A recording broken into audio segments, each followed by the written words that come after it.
All right, here we are. We have Coach Eric Reveneau and Ryan Nicholas from the University of Portland. And off camera, we were just talking about Mark Madsen's dancing because you might go as Mark Madsen for Halloween. Yeah, I think it was inspired today. I was talking with Coach, and Mad Dog Madsen seems like a good Halloween costume. Well, Coach knows Madsen very well from coaching him. Show him a little bit of the Madsen move. Can you do that, Ryan? You two, all you got to do is walk around like that. You guys are really bad. You're going to be great at Halloween. Yeah. It takes all your pressure off dancing at a Halloween party. You go as Madsen, just stand there and go. That's how he dances. I might do that too. Coach, let's get to some basketball. Top three returners. Offensively, where do you expect this team to be? What are the expectations for you going in? You got to be excited. Yeah, no, every year, your expectation is to play a certain way. You want to play tough on defense, play hard, play unselfishly. For us this year, I think the key is to take that defensive cornerstone and build it into transition. Get out and go. We're deep. We're more athletic. And the keys for us this year, being improved upon last year, is taking care of the ball much better than we have. We had a foreign tour in August where we took care of the ball. And the second thing, we shot the ball better, shooting it from out so everything just doesn't get packed in again. Coach, you mentioned the foreign tour, and a lot of universities aren't as fortunate as yours that sends you there. And obviously you bond and you get to work on things. Has that and the early practice this year really helped this squad? Yeah, one of our assistant coaches, Coach Wolf, said, it can't hurt. It's got to help. It's just something. And then trying to measure that, I saw the guys. We had a team breakfast, team lunch, I think it was actually in September. We're back on campus, sort of an organizational thing. And the guys just walked in the room and they were clicking a little bit better. Your first year meeting, you're already jumping ahead. And then you throw in the basketball component for the new players, the rookies on the team, which we're very excited about. They're already jumping ahead too. We played the Angola national team, Venezuela national team in Spain, and it was a very good competition. And Coach, you guys were just talking about going to Spain in August. What did you learn about your team? You get to see them a little differently, especially when you go on a trip like that. Obviously, you're there to perform and play basketball, but you're also there to have some fun. I learned that our new players are going to contribute. I learned that our new players can really add in those two key weaknesses we had of taking care of the basketball and shooting it. And I also learned that our veterans who have worked hard on some things for the last 2 years, mainly the juniors, seniors, they've improved in those key areas. And then it reminded me what a great group of players we have, what a great group of guys that we have on this team. When you take them over to Spain, you spend time in Madrid, you go down to the Canary Islands, you go on a boat tour, you spend time, and just being around the guys, in a wider area or looking at them differently, it's pretty special. We really got quality people on the team. And Ryan, what about for you going on that trip, getting to spend that time with your teammates and your coaches? What are some of the highlights for you? It was just an awesome trip. I think off the court, we bonded well. Leadership-wise, I think it gave me an opportunity to both bond with my teammates off the court and then lead on the court in ways you couldn't in previous off seasons. You don't get to play games like that most of the time, and this year we were able to. Ryan, I remember Coach when he played physical, smart, played inside his box. How has he helped you become a better player? Because I think you're going to be a double-double machine. I know last year you had 8 double-doubles. If I was an assistant coach, I'd be telling Eric, I think he should average a double-double. How has he helped your game? Oh, tremendously. I came in, just trying to get a feel for things, and just being around Coach Reveneau, he really taught me to improve on my strengths. Be the player you are, and then just keep improving on it, and then work on your weaknesses after that. I think that's what I've done. I've just tried to do what I do well, and at a very high level. Coach, I think you have an underrated front line. If you were just to look out in this league, doesn't get much attention. I think they're extremely good. My question is, who's going to run this team? Who's going to be the leader of your backcourt to facilitate the good bigs that you have? Yeah, that's a great question. That's why I was focusing on the ball handling and the perimeter shooting as being key for us, because our bigs are good. I'm glad you bring that up. But David Carr, lost him last year, first week of January, I believe, to an ACL. He's come back playing really well. Unfortunately, this week he got banged up with a little, easy for me to say, a little concussion. He's seeing spots.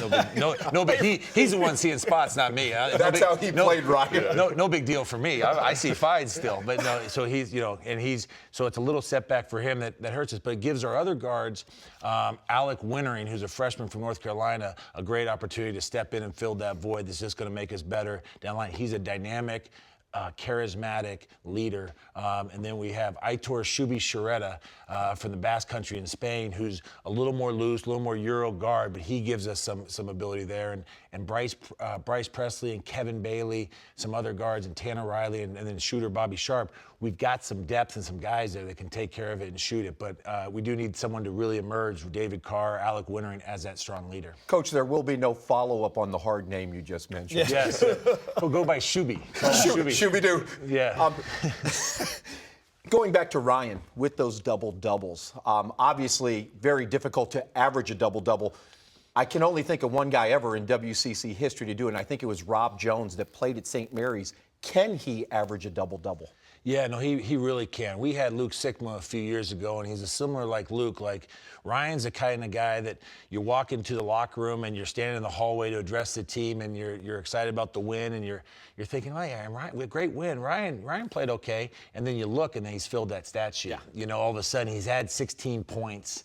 And he's got 11, 12 boards, and you're like, gosh, I thought he had more like, 10 and 5, just because he does it such workmanlike fashion. For him to rebound get 19 boards last year against UNLV at our place, and he just willed his way to it. And like Ryan mentioned, to his credit, he's got this intensity and capacity to play hard, but he's worked so hard on improving his weaknesses, perimeter shot, his ball handling in his position, really makes him a versatile forward in this league. That's what I was just going to ask you. We know what the positives are. What's the one thing Ryan needs to do as your leader to get you into that top half of the WCC? For him, he's got to not try to, and we've talked about this, and for someone so driven and so focused like him, he's got to try to not muscle it all and do it all himself. He's got to get some help from others. So he and Kevin Bailey at times have sort of tried to just will things, and the offense has got to be more of a team game and share, and he just is just going to will this thing to happen sometimes, and he's getting a feel for that. And he's mentioned his feel for the offense, which has improved tremendously, and his feel for others. He's got the versatile skill set to really make others better. So like everyone, the cliche of great players make others better, that's the stage he's at right now. As a great player, his numbers may not be tremendously improved, but the team's going to have more wins, and that's going to be a sign of a truly great player. Great question, Coach. Did you hear that? Yeah. You taking that all in? That's great. That's great on camera, too. I tried not to look right at him when I said it, but thanks for asking. So what I'm telling him is, listen, that $20 you told me you're going to give me, I'll take it afterwards. Yeah. Beautiful. So a couple years ago, I called one of your games, and I remember going to the practice and sitting with Coach. We talked about Thomas Vic Vandermar, and I want you both to talk on him. He was kind of new to basketball, but just the potential. He looked really good. How has he progressed, and what does he mean to this team? The difference between him this year and last year seems to be his confidence and understanding of how good he is. He has one of the best looking jump hooks that I've seen on the West Coast, just solid and stuff. Now his ability to choose when to shoot that, and his ability to get himself in position to shoot it. And he's got a skill level as a big, solid college post that's really pretty high. And I don't think it's that dramatic over last year, but just his maturity and comfort level, maybe to the point that you were saying that he was sort of a young player, despite his age, coming from Holland, that is just a little bit raw. Now he just has a feel and confidence that's really good. And what does he mean to this team for you? He's tremendous. I think now, like Coach is saying, I'm understanding the offense much better, and I appreciate what a great five-man can do for you. I mean, him ducking in, him having that hook shot, that opens up so much. When I'm looking for cutter duck and everything in our offense, to know that he's going to be there for me and he's an option that's very valuable, it's huge. When Coach played, he was a bull in a china shop. I mean, he played hard. That's a compliment. He never took possessions off. Yeah, he didn't break it. If you break it, you bought it. He played hard. Yeah. What makes him such a good teacher of this game? I think, for me especially, his balance of the fire that you see, and then when he explains it to you in more of a setting like this, the balance of that. If you just have one, you're missing out on that fire that you need to bring to the game. And if you just have the fire, you're missing out on the the intellectual part of it. He has a great balance of both of them, and I think that's helped me to try to, when I'm getting fiery on the court, to settle down and say, well, I need to focus on slowing down and thinking this through a little bit too.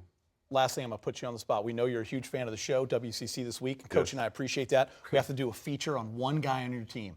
Good personality, good story. Who is it? Let's see. I would say Kevin Bailey. Kevin Bailey. Great guy, fun guy, great personality, and great player. So. Let me ask you one last thing. If you were to get into the car with Coach, what would be playing on his radio? I don't know. Is he country western? Is he rap? Is he top 40? I kept the volume down so I can't be judged. I'm very self-conscious. I kept it down so I could barely Find hear that it. out and let Coach and I know. Perfect. Are you on Twitter? I am. Go ahead, give yourself a shot. Rhino UP32. All right, you're going to follow us both after the show. Okay, we appreciate I'd be surprised if I'm not already. All right. All right. Good job. Thank you. All right, Coach, thank you. Thank you. Appreciate always it. fun. Yeah, Good thank luck you. this year. Fantastic.